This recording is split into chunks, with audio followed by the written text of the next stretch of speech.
Salam satu jiwa Arema. Pekan ke-11 Liga 1 2021. Ini adalah laga yang ditunggu-tunggu oleh Aremania maupun Bonek Mania. Laga El Clasico, laga akbar derby Jawa Timur, Arema FC kontra Persebaya Surabaya di Stadion Manahan Solo. Tentu saja pertemuan dua tim ini selalu panas ya, karena selalu ada gengsi tersendiri yang dipertaruhkan untuk menjaga martabat siapa tim yang paling kuat di Jawa Timur. Persaingan ini tak bisa dipungkiri. Laga ini pun juga dibumbui oleh rivalitas yang sudah cukup lama antara dua supporter, dua pendukung kesebelasan, Aremania maupun Bonek Mania. Tentu saja dua supporter ini memiliki gengsi tersendiri, memiliki gengsi luar biasa. Mereka tidak ingin tim kesayangannya kalah di pertandingan lawan El Clasico. Aremania misalnya, mereka bahkan beranggapan mungkin boleh kalah dengan tim lain tapi tidak lawan Persebaya. Begitu juga Bonek Mania juga sama, boleh kalah dengan tim lain tapi tidak ketika berjumpa dengan Arema. Laga ini cukup seru karena kita tahu tragedi bus yang dirusak oleh oknum Bonek Mania kemarin itu juga menjadi bumbu tambahan ya, ketika perjumpaan Arema dan Persebaya bakal terjadi di Stadion Manahan Solo. Itu yang terjadi musim ini. Kita tidak membahas yang masa lalu. Memang rivalitas antara Bonek dan Aremania ini tak bisa dipungkiri. Kita berbicara rivalitas yang sehat, artinya bukan rivalitas membunuh atau rivalitas yang melukai atau menyakiti. Nah, pertandingan secara teknis dua tim ini sedang bagus-bagusnya, sedang on fire, baik Persebaya maupun Arema. Persebaya yang di laga-laga sebelumnya kehilangan beberapa pemain pilar, baik itu dipanggil timnas maupun kena skorsing, tapi mereka masih tampil cukup bagus. Artinya Persebaya ini tim yang tidak mengandalkan 1-2 pemain. Sama halnya dengan Arema yang sudah menemukan pakem formasi terbaiknya.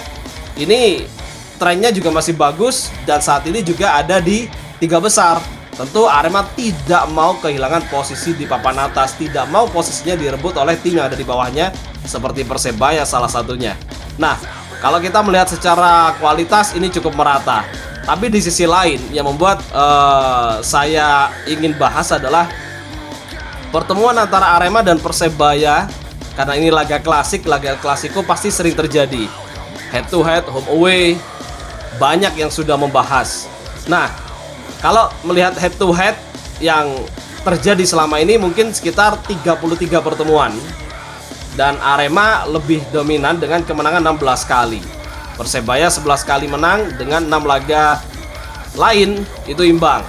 Tapi ingat, kali ini pertandingannya beda, di tempat netral tanpa supporter. Ini pernah terjadi 2 kali. Saat itu yang pertama di Balikpapan ya, kalau nggak salah di Balikpapan. Saat itu Liga 1 2019. Di Balikpapan Persebaya berstatus tuan rumah karena harus menjalani sanksi tidak boleh bertanding di Surabaya, sehingga main di Balikpapan. Waktu itu Persebaya menang telak 4-1. Kemudian yang terakhir ketika saya juga liputan langsung 2020 di ajang Piala Gubernur Jatim. Nah, itu juga di tempat netral di Blitar. Saat itu Arema kalah dengan skor 4-2 dengan kartu merah Bowman kalau nggak salah. Dan menariknya, dua pertandingan tersebut yang juga sama-sama terjadi di tempat netral, sama-sama tanpa penonton, kecuali di Blitar ya, meski di venue tanpa penonton tapi di luar banyak penonton, banyak supporter waktu itu. Nah, menariknya dua pertandingan tersebut Persebaya dilatih oleh Aji Santoso. Artinya apa? Aji Santoso ini secara tidak langsung tahu betul seperti apa pemain Arema, karena dia juga pernah jadi pelatih di Arema. Namun dengan koda Coach Eduardo Almeida, Semoga Arema ini menunjukkan perbedaan, tidak seperti Arema ketika dikalahkan Persebayanya Aji Santoso di pertemuan-pertemuan sebelumnya. Seperti itu menariknya. Nah, dari sisi pemain, Persebaya tanpa Jose Wilson, mereka masih punya pemain-pemain yang bernaluri menyerang cukup bagus. Ada pada Sam Sularip maupun Ricky Kambuaya misalnya. Artinya absennya Jose Wilson sepertinya tidak jadi masalah, karena sebelumnya Persebaya tanpa beberapa pemain penting mereka masih main bagus.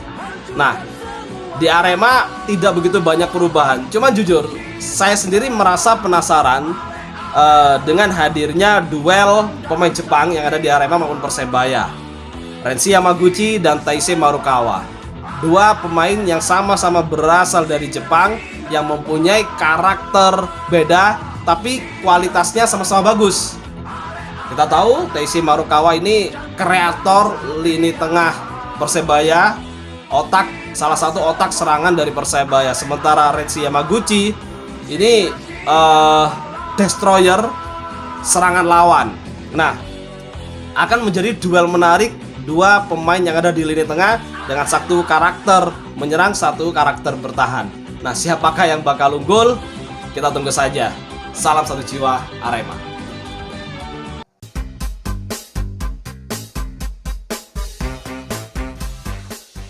Stop! Mana pita cukaimu? Sebelum masuk, kamu harus lengkap. Kenapa kalau tidak ada pita cukai? Kalau tidak ada pita cukai, kamu tidak boleh masuk. Dan jika tidak ada izin, kamu tidak boleh masuk. Dan jika ada rokok ilegal, akan menurunkan pendapatan daerah dan negara akan merugi. Kamu juga akan kena sanksi pidana penjara paling singkat 1 tahun dan paling lama 5 tahun. Oh, seperti itu. Siap, aku ngurus izin dulu ya.